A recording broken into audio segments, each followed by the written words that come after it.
Hello, everyone. Can everyone hear me all right? Okay, cool. And we are live.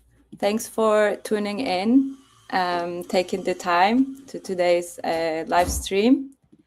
We have the Peptide team here. We'll be talking about the agent itself, what we are going to do, and what's coming up in the pipeline.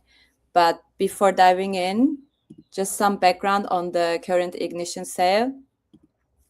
The Peptide ignition sale started last Friday, May 1st, and within minutes of the sale starting, it was already oversubscribed, which is amazing to see. And as we speak, the latest numbers we have is, let me check.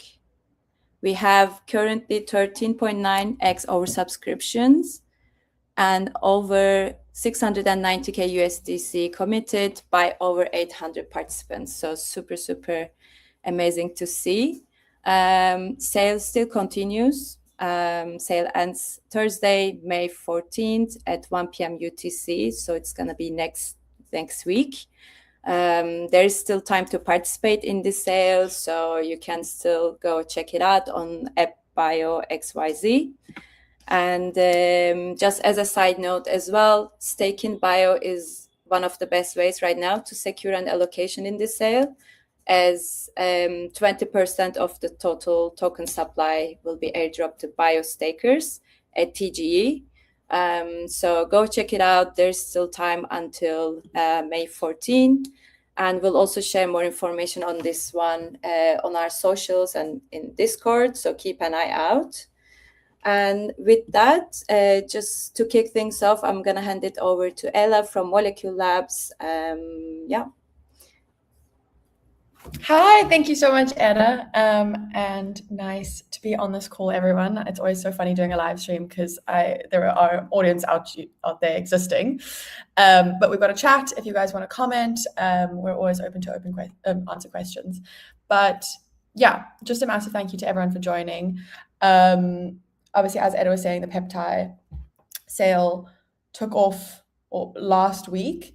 But I think it's kind of an indicator of a larger movement that's been happening across biotech and across medicine over the past couple of months to years, which is really this sort of incoming new peptide drug development, which kind of, in my opinion, kicked off around sort of the Ozempic era and the GLP-1s.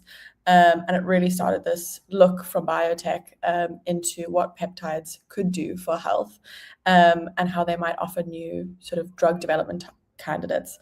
And so sort of coming off the back of this renewed look into peptides, the Molecule Bio teams were essentially trying to figure out how we could use the tech that we're developing to apply it to peptides drug development. And so that's kind of where this project was born. Here with us today, we have Rafa, who is a scientist and sort of approaches things from the biology side of things. And then we have Martin, who is our AI tech head. And the two of them sort of work quite closely on Peptide, this Peptide project to sort of develop the systems and benchmarks and checks that need to occur. So yeah, and then of course, Molecule is here. We have our product Molecule Labs, which allows everything to be tracked and verifiable. So we are a supporting protocol for the Peptide project. So yeah, Rafa, do you want to maybe talk to everyone a little bit about the scientific process that is behind these fleet of agents?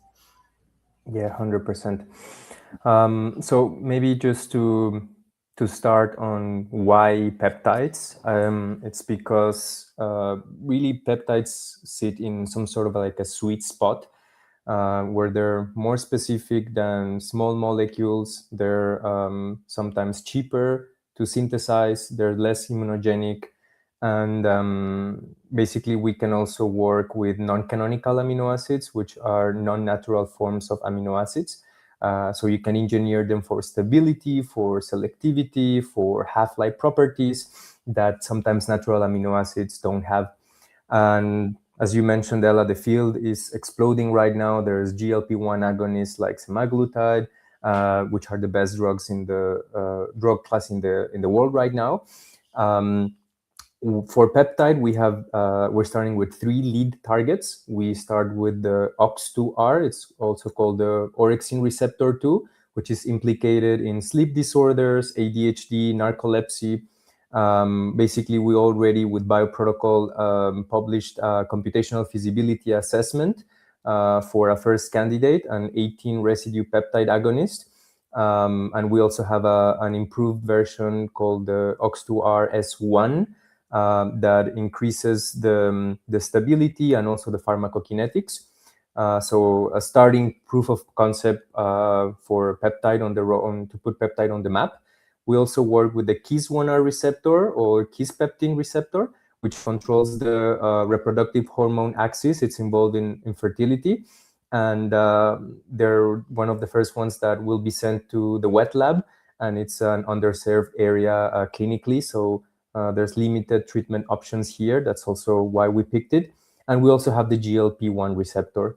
So we're not trying to properly beat semaglutide head to head, but we're using it to prove that pipeline works because our autonomous agent can generate competitive GLP-1 candidates, and it works on any GPCR, which is a type of receptor that is specifically targeted for diseases. So now that I gave a little bit of a science meet, I want to go into how the feed works and how peptide.xyz, which is our website, looks like, and for users to take a look. So let me share my screen really quickly. So this is the website. Here we have the programs live, as I mentioned. There's 3. And then what we have is that we need around 8 gates to synthesis. The 9th gate is the wet lab. So if you scroll down, you can see that we have the fertility, ADHD. You can pick here, and you can see the candidates that we have. All the candidates go through the gates. So the 9 gates is the G1 gate is also called the target structure. So basically, do we have a high quality receptor that we can work with? Then we have the G2, or also called the conformational sampling. So basically, does the peptide adopt a stable 3D shape in solution? Then we have G3, which is for binding pose. Does it actually dock in the target pocket with high confidence? Then we test also for binding affinity, meaning what's the predicted binding energy versus known references. That's also a gate that requires wet lab experiments to be able to modulate it properly. G5, it's one of the, if not the most important. Basically, it's molecular dynamic stability. And it means, does the complex, meaning the receptor and the peptide, does it hold together over 100 nanoseconds of simulation? This is what we use. Then we have also proteolytic stability and ADMET properties. So will it survive in the body long enough to work? Is it toxic? Then we have also physicochemical properties. Basically, is it soluble, non-aggregating? And then we have a selectivity and safety. So does it hit the right target and not the wrong ones? This is also specific for having off-target effects. And then we have the wet lab, which is basically here. So the first, it's a binding assay that we do with Adaptive Bio. And this helps informs later stages whether we improve some of the candidates or not in later stages. So when we scroll down, we can see here what the agent thinks and how it's basically passing candidates through the gates. For example, if you entered the website a few days ago, you might have noticed that we had 10 candidates running on the KIS1R and fertility, and it dropped to 4. The reason is because we're working on a new candidate library. So the candidate library 1, the candidate 1, 2, and 10 passed with, or the candidate 8 is now passing the gates with successfully. And then we designed a new candidate that it's now in gate 3, the C2, and you can see here how the agent goes through these processes. So for example, the C110 passed, and then the C2 library 2 also passed. This is a new library that we're designing. And then we also designed a new one called the C3 library. So every time there's new candidates, the ones that fail will drop, and the ones that are performing well, we will see them up in the basically leaderboard, so we can see how they're moving. We can also see here on the OX2R that there's basically the 004 and the S1 variant as well. There's a few caveats, of course, but this is also something that we're also comfortable working with, because you don't need to pass all the gates in order to go to the wet lab. There is a go, no go at the end, that it's basically a human that decides whether this candidate should pass or not, depending on how the properties are looking like. So it's not a binary decision. It's something that we have the opportunity, for instance, if a candidate drops at G3 or G4, for example, to redesign it using generative AI tools. And basically we generate a new library, and they all pass through the gates before moving to the wet lab. For GLP-1, we have a few candidates also going through the pipeline. So you will be able to see how more candidates get added. Some of them, they drop, some of others get redesigned, and basically all the log is here. So by moving here, for example, the G3, it's submitted, then there's a new library design, then the candidate 10 passed gate 4. So subsequently, you will be able to continue visualizing this and see how the agent thinks. Here, it's another way of visualizing what it's working on, more direct. For example, the agent 1, which is the agent that is involved in GLP-1. Here is the gate, and this is the number of the candidate. We're also working constantly to be able to share this information in a way that it's approachable and in layman's terms, so that it's not so sometimes cryptic. But here it's a way to show that everything moves in the pipeline. There's awaiting decisions, or there's actually like running through different modeling. For example, gate 5, which is molecular dynamics, is something that takes around 2-3 hours, depending on the candidate to run. So it's something that it takes time. Sometimes it gets skewed because the agent is able to autonomously take decisions, but when it knows its own limits, it also asks for a human involvement. So I think we want to build something where we have the human in the loop, and then we're able to get our top candidates here on the leaderboard. We have the candidate C1 for C101 for the KIS1R receptor, and also they're both approved, and both for OX2R are also approved. So now we have 4 candidates that are going the wet lab soon, and we're constantly redesigning new libraries to see if they can improve upon those. Yeah, so this is a little bit the feed, and maybe I can also share some of the vision that we have, because at the end of the day, what we want to have is a fully auditable process where we can have open data here. And I think the most value comes from things like non-canonical amino acids, how they affect the peptide conformation. And now we're closing the loop with the first wet lab experiments, and then the agent is able to reason and to propose new experiments based on these results. We're also adding a layer as well for generative AI using tools that are from open source, like BoltzGen for those who are interested, or RF diffusion to generate better candidates.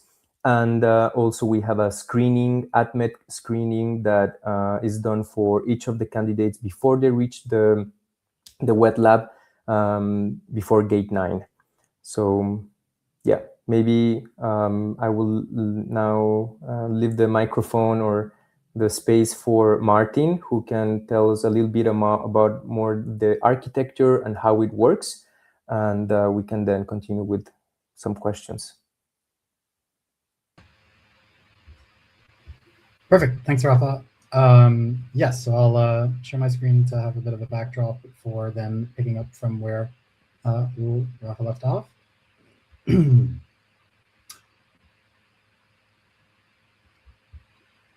So my portion, what I want to do is talk a little bit about behind the scenes, how does the agent operate? A high level note on that is that, to the spirit of DeSci, what we're trying to do here is, alongside the science, also then be able to share learnings on democratizing access to these tools and methodologies as well, to kind of expand how many people can participate in running these types of agents and being inspired by that. So this is a starting point to that process.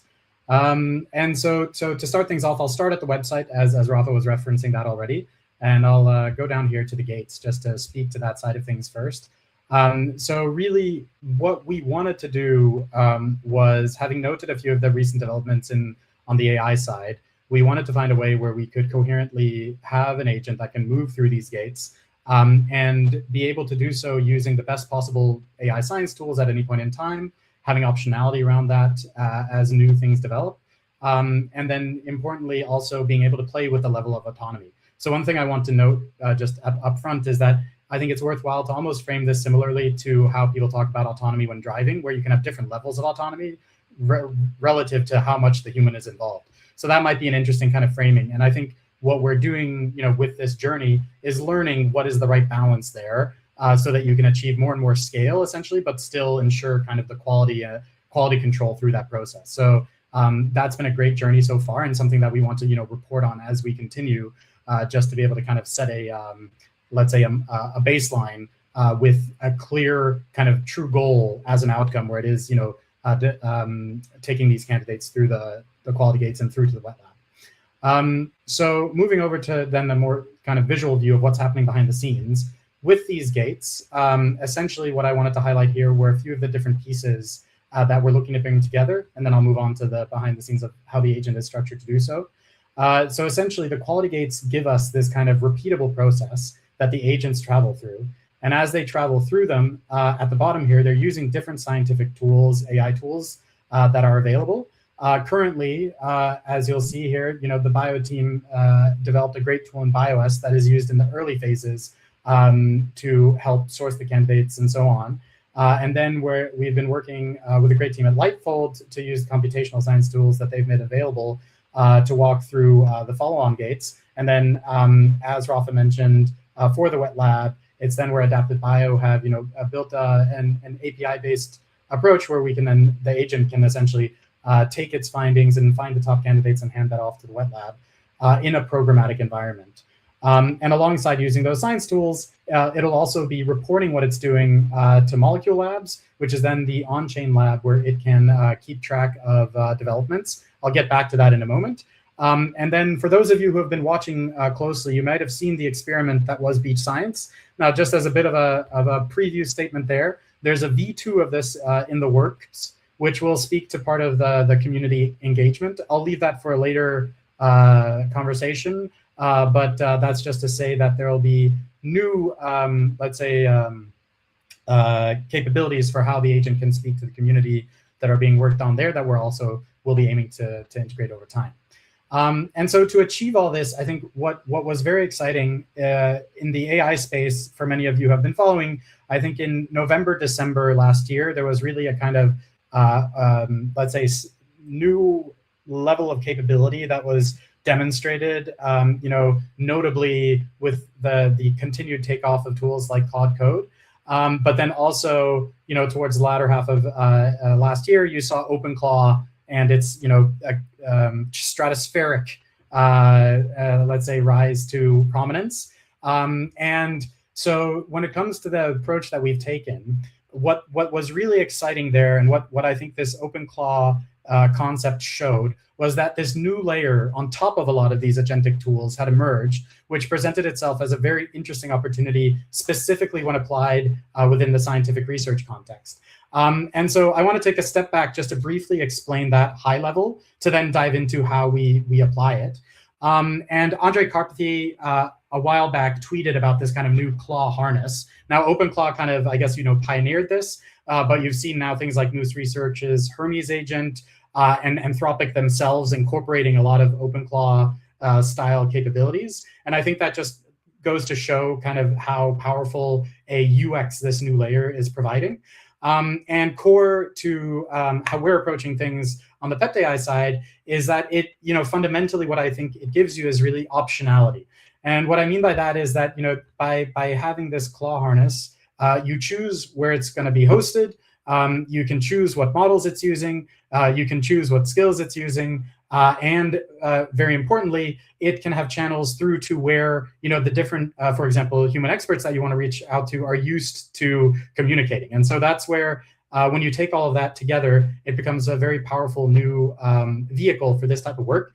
Just as a concrete example, with the agent fleet that we have today, Rafa gives a lot of his input via Telegram, which is then a channel that he's very familiar with. And I think these are kind of, let's say, the cumulative UX pieces that unlock a new way that you can engage with a broader audience, where, a lot of the, for example, experts that you want involved in this type of process will typically not necessarily have the time to learn lots of new interfaces.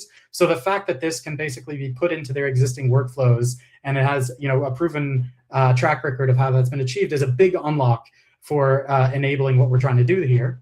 Also then, on this concept of autonomy, with the heartbeat approach, which is a very simple concept but a very powerful one, where it can be set to regularly check in on how are things going. You can then imbue it with increasing levels of complexity of a choice of, okay, I got the results back. Can I make a decision independently of whether to move ahead or not? And this is one of the key levers we've been working on, is like, depending on the results that come back through the computational analysis that's done in the gates, should it take a decision to move ahead by itself, or should it check in with a human expert? And as we move forward, we'll be able to essentially continuously review where the sweet spot sits, of course, with the goal of scaling how much an agent can do independently, but with that expert in the loop at critical points. And so that's just to speak to kind of why this claw harness is such an enabler. And of course, there's a huge ecosystem around these, as many of you will likely be aware, which means that the open source community around that means that we can, really compound on the learnings that are being shared across the work that's being done there. And we want to contribute back to that as well. So more specifically, when it comes to then what this agent looks like in our context, so the way that it works is essentially, I won't go into too many of the details here. I'll assume some knowledge of the claw harness, but just to hit the high points. With the agent harness, essentially what it gives us is a way to A, choose what models it's operating with, but B, with the tiered memory, this is where then the gates sit. So basically we imbue it with a kind of the best practices of this gate methodology that Rafa has outlined. And this is what it's referencing as it goes through. Now, what's really interesting, and I'll speak to this in a moment as well, is that as you have more agents, they will also be finding new findings that may lead to them updating, their understanding of these gates. And what we can then do is actually monitor across all the agents, where could there be shared learnings and so on. So I'll give a quick input into this in a moment, but that is a huge enabler in this context. Then, of course, as many are probably aware, there's the skills element of this. So importantly, what we're trying to do is keep it to the fewest amount of skills necessary at any point in time to be effective, so that we can kind of get a sense of what is working and what isn't, and then add complexity as we need it. But for the moment, then, what we're using for today is that the agents have a Privy agentic wallet. I'll come back to that in a moment in terms of how it interacts with X402 compatible tools. But then also it has skills for using the different scientific tools that it requires at the moment. And so alongside Privy, we have Aura and Molecule Lab skills for interacting with Molecule, the Molecule Labs and Molecule ecosystem. We have a BioS skill for interacting with BioS, and then the Lightfold skill and the adaptive skill will be used for the wet lab portion. And then, as I teased earlier, there's a new beach science that will be coming out that it can also have. So this is really how each agent, like from a high level, can operate. And I think a big unlock, and what's very exciting from the on-chain element of this, is that what we've already seen is that we're then kind of pushing the frontier of what's possible in terms of using, for example, X402 to make payments, especially in the science space, where what's great is we're engaging then directly with these partners and putting X402 as a priority on their roadmaps as well. So that's something to mention as well, is that this is very much a exercise of where we are pushing the envelope of what's possible, and then inviting more adoption of it, because as has now been shown by what we're very excited by the enthusiasm around the PeptAI launch, because this shows that we can now pair this programmatic funding with the programmatic use of that funding to make use of these tools, and that is a very exciting pipeline to start connecting all the dots of. And then be able to have a landing page that shows progress, because fundamentally this is about removing the bottlenecks to progress in a responsible fashion. And I think we're really getting all those pieces are starting to sing, to put it that way, in a choir together. So that's very exciting to see take shape. And as we do that, we invite more tool makers into that ecosystem, because there will be an incentive, of course, to become X402 compatible when there are agents knocking on your door saying, hey, we'd like to use our funds to make use of a great tool that's been built. Please make it X402 compatible. And that's just to say, I think that's an exciting aspect of this relative to the broader on-chain ecosystem. And I imagine we'll get to some, if there are any questions, please put them in chat. We can get to them after I've spoken. So that's a little bit on then the agent loadout side of things. And then just to speak to kind of a higher level view, kind of a little bit more behind the scenes that I mentioned, is that this means that we can basically use tools, for example, like Claude Code, to basically monitor across the agents. And this gives us a way to kind of scale the human expertise on this side as well, whereby we can understand, a human having to check as we scale up more agents, it would take a lot of effort to do that manually. So of course, you want to have systems behind the scenes to also be able to monitor what's happening and understand where are there shared learnings that could be deployed across them. And to this point of level of autonomy, you both then have it for the individual agents, but you also have it on the meta level of managing all of the agents. And we can increasingly then, this is really kind of the next step now that we've seen, we have the candidates ready to go to the wet lab with PeptAI so far, will be the self-improvement cycles that we can now put in place for the agents, and how they can learn from each other while having human oversight of all of that as well, so that we can stay grounded in knowing that these are substantive progress that's being made, all of it going back to getting more candidates successfully through to the wet lab and seeing good results coming back there. So this is how we're operating at the moment behind the scenes to really scale this in a way that gives us full transparency as we go.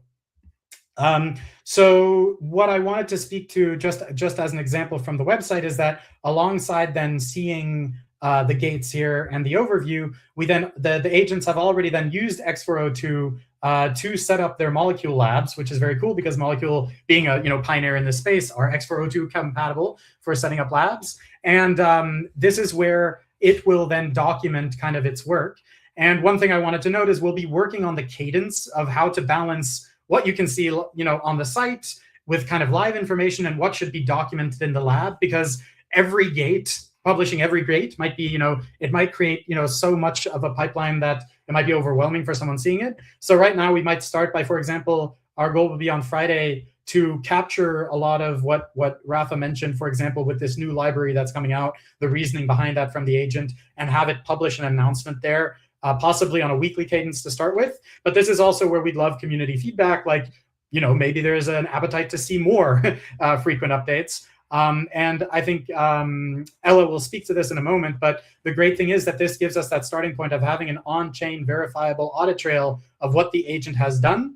And Molecule Labs also has this capability of private and public information. So once wet lab results come back, those can be held in a private state potentially, versus sharing some of the computational analysis publicly. These are variables that we can play with overall with what is best for moving the project forward successfully, for delivering on taking these candidates as far as possible and creating an exciting outcome from that. So that's just to say that this is where we then, we want to play with this modularity so that we can create multiple views on the information. You can dive deeper if you want to. You will see the verifiability, and it, as we move forward, we can, double down on what we see works, and also update anything that, where the community might wish for greater transparency. We can really work towards that with these tools that we have available.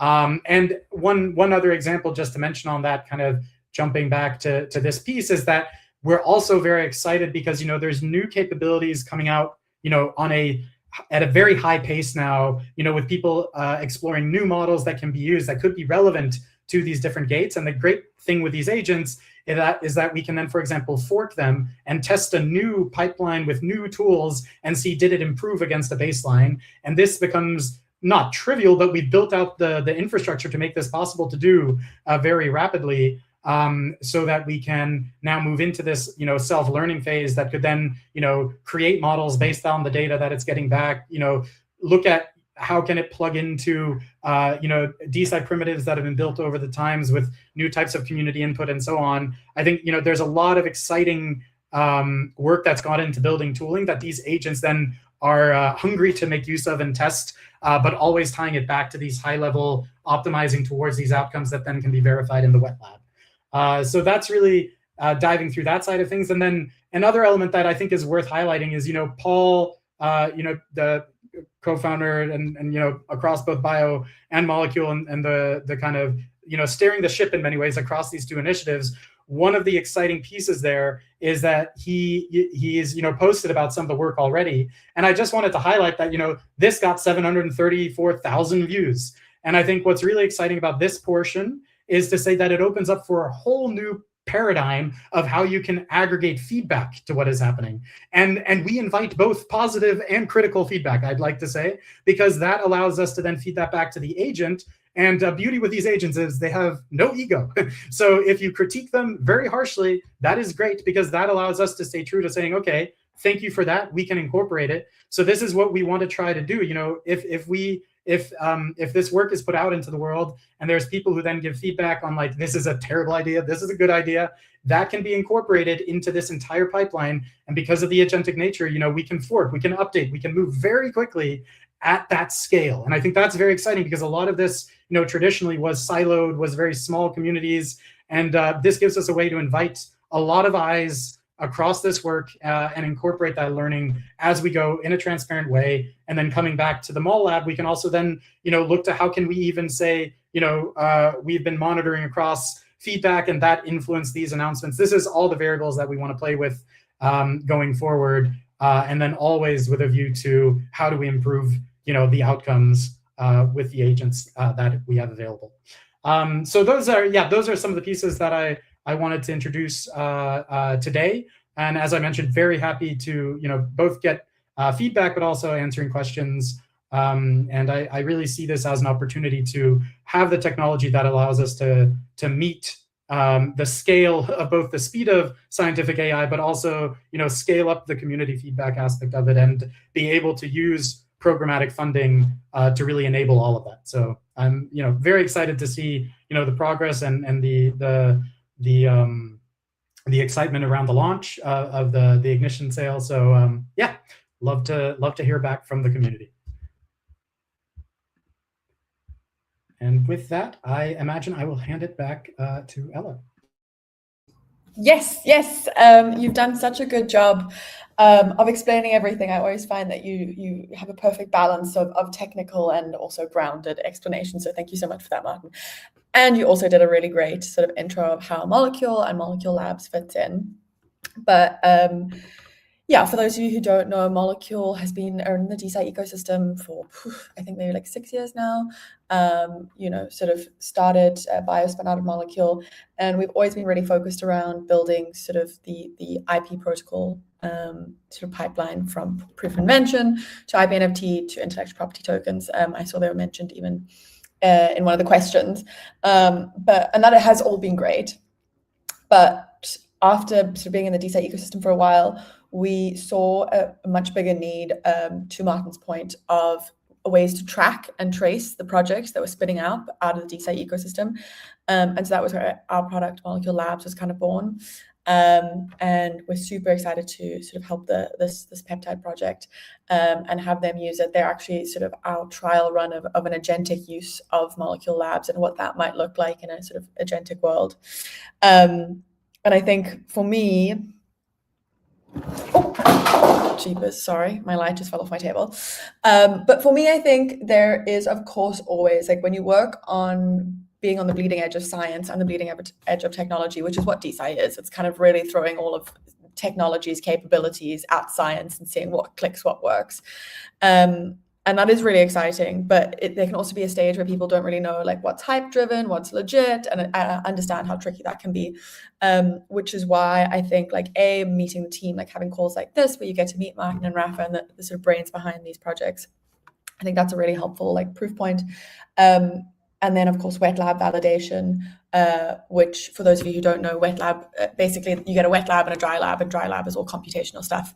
And a wet lab is basically taking it into like a real laboratory and testing it in like actual organisms or cells or mediums and that sort of thing. So that's kind of, and biology is,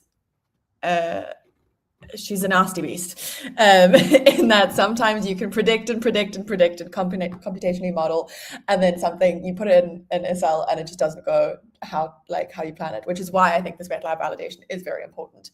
But anyway, all of this is to say is that data then gets tracked in molecule labs where everyone can come and verify it, validate it, and see it, and track the progress of how these agents were thinking, the decisions they made.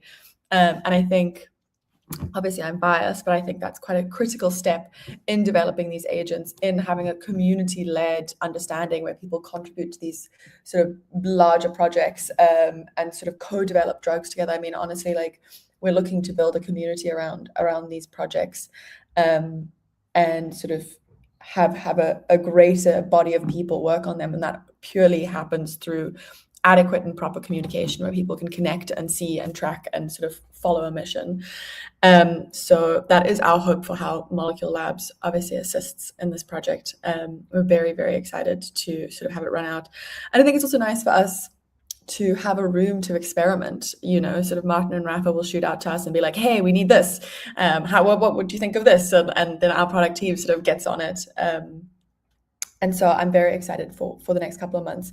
Obviously, the audience is super excited too. We've seen that the Ignition sale has been crazily oversubscribed, and it's, you know, still got many days to go. So I do feel like we've got a bit of there's a spark and an energy here that I think the moment feels right for. And so, yeah, very excited to work on that. And then maybe if we want to do some of the questions.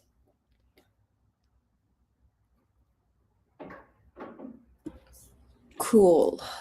Let's check the chat. Okay, the first question is, who makes the human decision on whether or not a candidate passes to the wet lab? And is this something that the community of peptide holders has governance over, or how does that work? I think we've briefly mentioned this. I think, Martin, you've briefly mentioned this, but yeah, if you want to maybe tell a bit more about it, it would be very helpful. Yeah, so I think so for the moment, essentially the way that this works is linked to this kind of levels of autonomy piece. So right now for the first agents, essentially that's where Rafa, with his scientific let's say background, is key in making some of those calls. And so that is the approach for the moment. But now I think this gives us then the baseline, noting what Ella mentioned around the experimentation. Once we have these go through to the wet lab and have completed this first cycle, it then becomes something we can review now for what is the optimal level of autonomy to take to the next level, basically.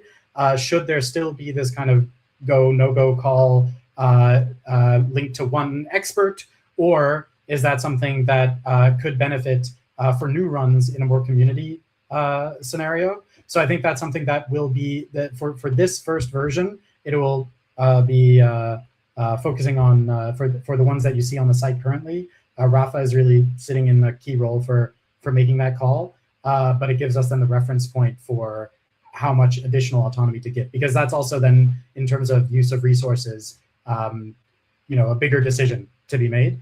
But it's a lever that we can essentially pull on based on the learnings. On the science side, Rafa, I guess maybe if you want to add some your thoughts from that perspective, but on the technical side, that's the, let's say, starting point. Yeah, just nothing to add. I think there's really the question where the gates that we've built together really provide a very good platform to be able to decide whether something is worth advancing to the lab or not. There's also a question whether like these results are going, there's no bad data basically. It's all good data fitting into the system. The system is self-learning. So at this point where we have identified our targets and our receptors, it's just a matter of building the data layer so that there can be better predictions.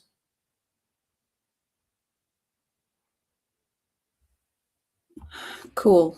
Thank you. And actually, also, we have some more questions from Nootropics DAO on the proof of invention protocol and on-chain minting of IP, how this relates to the development of these candidate molecules. Yeah, so I can jump in here. The agents have actually been minting their own IP NFTs, which you can see in Martin shared one of the links.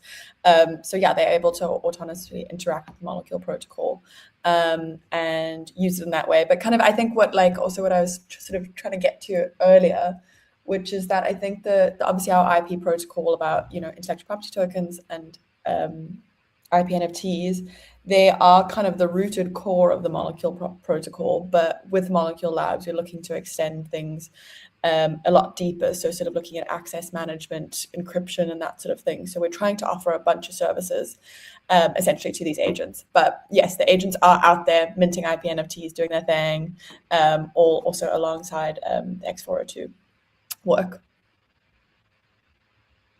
Thank you. And the next one is, again, from Nootropics DAO, around the architecture of the agent. Each receptor target has a given target. Is that correct? Can you elaborate on the role of these as an economic actor beyond X402 payments? How are they originally funded with experimental budgets?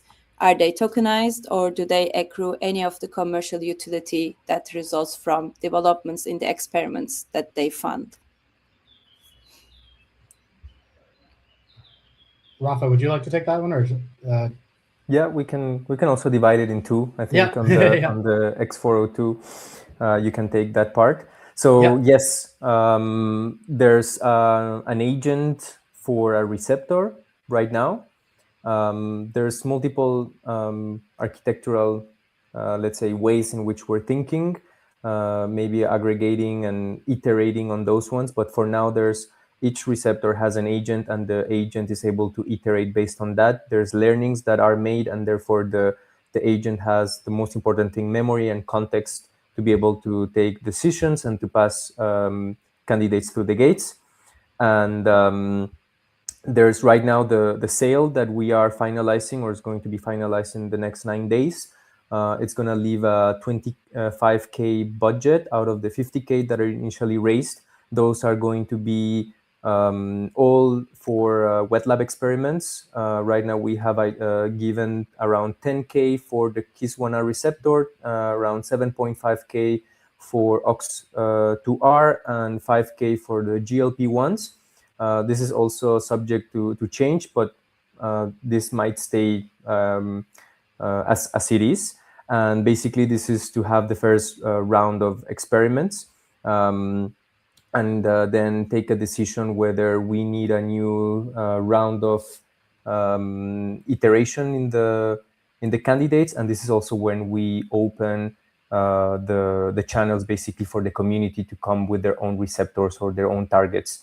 Because I believe there's another question also asking something around, can I or when can I basically ask for new targets? So this is in the next step. We're going to be unlocking funds after this 25K, depending on how the data comes. And then we can continue with other receptors as well and doubling down on what we have. But maybe, Martin, you want to, before the next question, also say something around the economy on the X402? Yeah, so I think you answered most of the question because it was kind of beyond the X402 piece. But I guess just to dovetail on what Rafa said, exactly as he mentioned, some budget has then been allocated to these agents at this point. And one thing to note is that on the Molecule Labs, there is an item for experiment cost where this initial budget is also listed for the two agents that have a Molecule Lab already. And it's just to say that then from there, that's where then the X402 can be used to make use of that budget where the tools that it uses accept it. But I think you probably covered the going beyond that. Cool. Can anyone run an experiment? Not now, not on the first iteration, but on the second one, we'll be open to new targets. So if you have new targets that you believe are interesting or where there's an underserved medical area, please keep us in touch. Once we have the first results, we'll open this for the community, and this is where we can collaborate together and we can have your targets run, or even your candidates if you want to validate them through our stack. If they're interesting, we can also discuss that. Thanks, Rafa.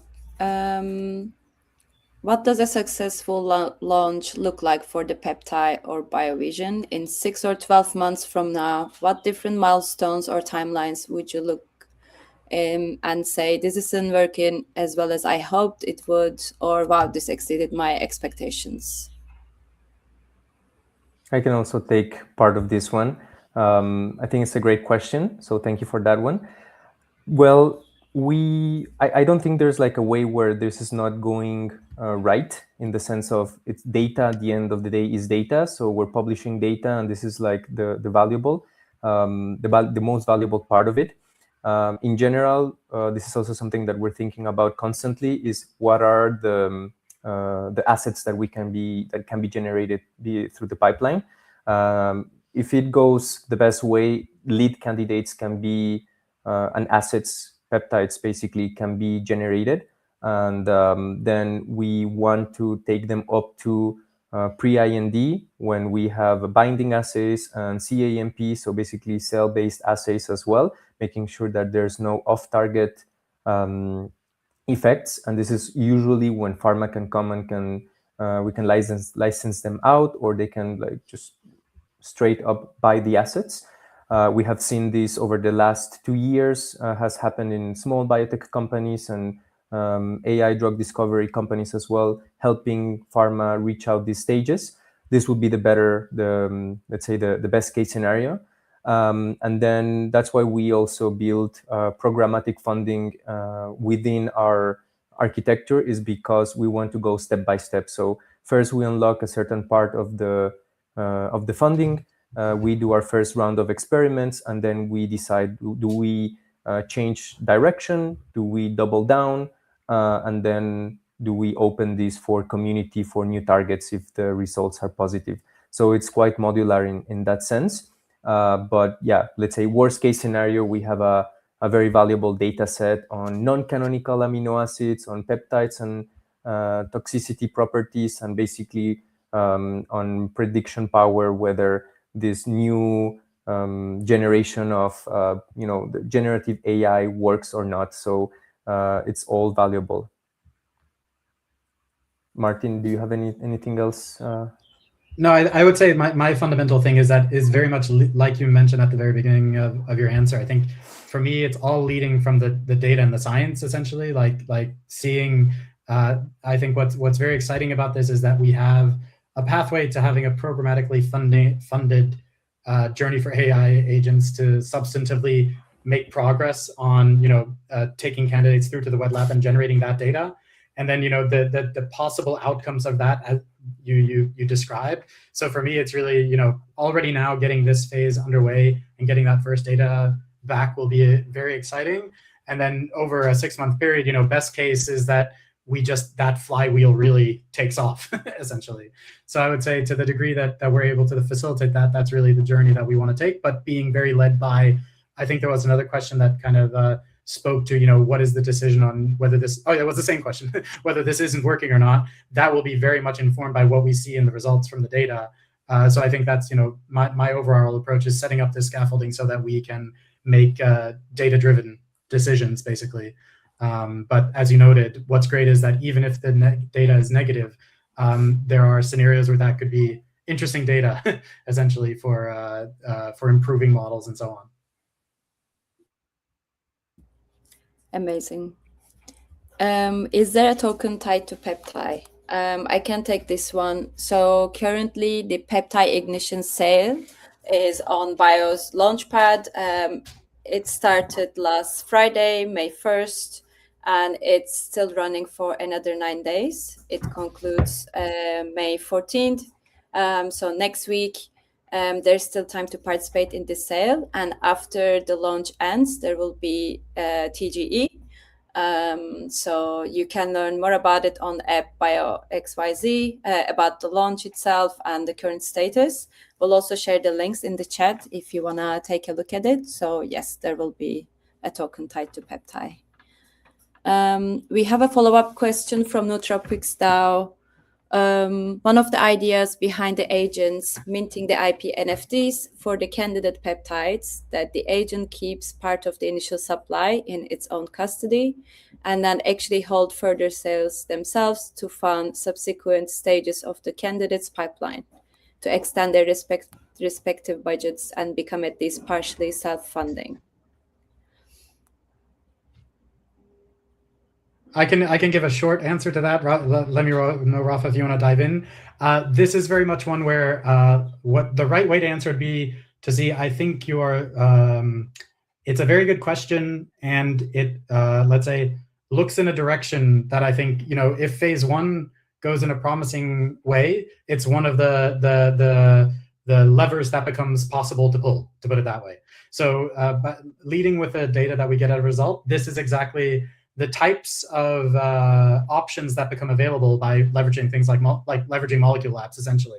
So I think that's what's very exciting, is that we then can do this phase one, get the data back, and then make an informed decision of like, what is the best path forward now? But you know, the tools available from molecule labs enable exactly that. So, but that's one of the options, to put it that way. So I wouldn't say it's something that is like committed to from phase one, but it's something that becomes possible as a result of it. Cool. How do you decide the funding allocation? Rafa, you are. Yeah. So the funding allocation was decided depending on what we saw on the preliminary results. So we identified these 3 receptors, and then where we found the most promising candidates were on the KIS1R receptor, also as an underserved area. So that's why there's a bit more funding that goes there, because there's several candidates that look very promising. And the more data that we have, the better predictions that we make. So in this specific case, that's why we allocated a bit more for KIS1R. This is the one that is the most advanced in the pipeline. But that doesn't mean that there's not enough funding going for the rest. We planned enough to have experiments so that we get enough data for the candidates in general. And maybe just to dovetail on that, that's an example of where for phase one, to this theme of levels of autonomy, once we get that data in, it gives us more signal to then decide on how we can optimize that further, essentially going forward, and what is the optimal funding allocation mechanism relative to the data that we then gather for scenarios where we can, you know, what can we automate further, but very much grounded in real data. Amazing. Thank you. And I think the last question, if we haven't missed anything else, focused on human trial outcomes, possible applications in augmenting and scaling organoid production. Not like really up our alley, as we're focusing on the first step of the drug development process. But later on, yes, I mean, if we can test these peptides on organoids directly, like ideally at some point there's a human trial outcome, but it's not really what we're thinking right now. It would come in later stages. But yeah, hopefully. Nice. If there are no other questions, maybe we can wrap things up here. And if there are any more questions, feel free to just ask them in our Discord channel. Yeah, we'll be also sharing more updates on the current Ignition sale and also on Peptide. Follow us on X at Peptide. where you can see all the details of the roadmap, what's coming up, what's currently being worked on. And yeah, with that, you can find also more about PeptAI on our Launchpad. I shared it in the chat. You can go there, check the roadmap, and also still participate in the sale. And yeah, thank you so much, everyone, for tuning in. Yeah, see you soon. Thanks, See you soon. everyone. Thank Thank you. you. Bye. Bye.